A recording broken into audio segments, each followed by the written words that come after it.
चुनाव से पहले बुढ़ापा, विधवा, विकलांग पेंशन को 5100 रुपये किया जाएगा। कांग्रेस का जिक्र करते हुए कहा कि अगले विधानसभा चुनाव में कांग्रेस वर्तमान में हुए चुनाव से भी बुरा हाल होगा। उपस्थित ग्रामीणों को आश्वासन दिया कि गांव की बाढ़ की समस्या का स्थायी समाधान कर दिया जाएगा। इस मौके पर उनके साथ जिला अध्यक्ष पदम सिंह दहिया, राष्ट्रीय सचिव भूपेंद्र मलिक, कुलदीप मलिक, नरेंद्र गहलावत, जिला प्रवक्ता जोनी लठवाल, जिला महासचिव राजेश मलिक, डॉक्टर राम मेराठी, अशोक मोर, राम प्रसाद शर्मा, राकेश मलिक, सुरेंद्र पहलवान, अनिल मान, दीपक मलिक, रितेश शर्मा, प्रताप गुड्डा, अजमेर मलिक, अमित मोर, सरदार राज सिंह, मन्नू आवली, महिपाल लाठ, निर्मला वर्मा, सरोज सामड़ी आदि उपस्थित रहे। राजनीतिक बात तो भाई राजनीतिक सारी बातों का विरोध है, गांव के लोगों को नहीं पता तो फिर तो दुनिया में पता ही नहीं है। सारी बात का बेरा है। 2-4 दिन पहले रिजल्ट भी आए हैं, तो एक बात तो तय है कि देश में एक बड़ा राजनीतिक परिप्रेक्ष्य में हालात बहुत से बदल गए। जो ये चर्चा चली थी कि कांग्रेस कुछ मजबूत होने लगी है, उसकी हवा निकल गई। इस बात से सहमत हो कि नहीं?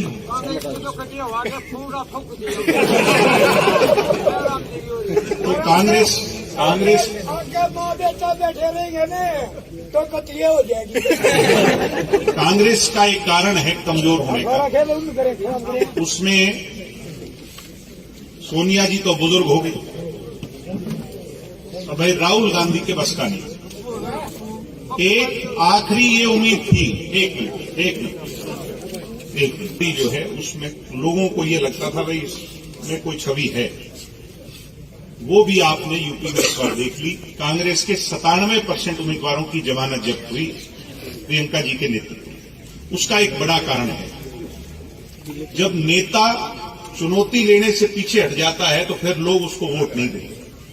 प्रियंका गांधी खुद विधानसभा का चुनाव लड़ती, जैसे अखिलेश ने लड़ा, योगी आदित्यनाथ ने लड़ा, तो मैं मानता हूं कि 2 सीट नहीं, कम से कम 20-25 सीट कांग्रेस की आती, उसकी एक कैच बनती।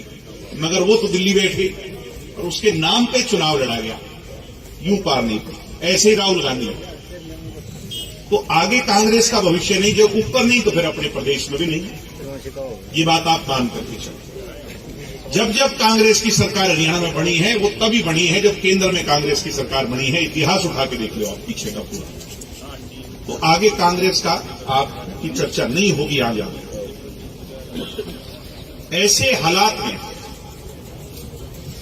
आज आप चौकर दे चारों तरफ नजर दौड़ा के देख लो, भाई गांव देहात की, गरीब किसान मजदूर, कमेरे वर्ग की, अगड़े पिछड़े की, दलित की, बैकवर्ड की, हम गांव में बसने वाले की विधानसभा में आवाज कौन उठा सकता है? पीछे जब किसान का आंदोलन हुआ तो बहुत दबाव हमारे पर था, और मुझे लगता है हिंदुस्तान में सबसे ज्यादा दबाव था तो दुष्यंत पर था कि नहीं था? तो इस्तीफा दो। मगर दुष्यंत ने एक बात कही, हम पार्टी में सारे सीनियर पदम सिंह जी बैठे हैं यहाँ, भाई मैं अगर इस्तीफा दे दूंगा तो कांग्रेसी गली गली जाके ये प्रचार करेंगे, भाई ये तो इस्तीफा इसलिए दिया है क्योंकि इनका जो 5 मुख्य एजेंडे थे, जींद में जो कहे थे, वो इनसे पूरे नहीं हो रहे थे, इसलिए इस्तीफा दे दिया। इसलिए जो जिम्मेवारी हरियाणा की जनता ने मुझे दी है, मैं उससे पीछे नहीं हटूंगा। वोट लोग आपको सत्ता में बिठाने के लिए देते हैं, और दीन बंधु सर छोटू राम कह करके गए हैं कि मौका मिल जाए राज की कलम से जो लोगों के लिए भला कर सको, उसको चूकना नहीं चाहिए। आज मुझे खुशी इस बात की है, चलो वो किसान आंदोलन भी पूरा, हमारी जीत हुई किसान भाइयों की, वो किसी की जीत नहीं, सिर्फ किसानों की जीत, और वो वापस भी हो गए। जो कानून थे लागू भी नहीं हुए। आज खुशी की बात यह है कि आपके लाडले दुष्यंत ने 75% आरक्षण कानून लागू करवाया कि नहीं करवाया? भाई खड़े हो। आपने कुछ दिन पहले पता होगा भाई, हाई कोर्ट में जब उस पर स्टे लगा तो हमारे विरोधी बड़े खुश हुए, जबकि खुशी की कोई बात नहीं थी, क्योंकि ये तो इन नौजवानों के भविष्य की बात थी।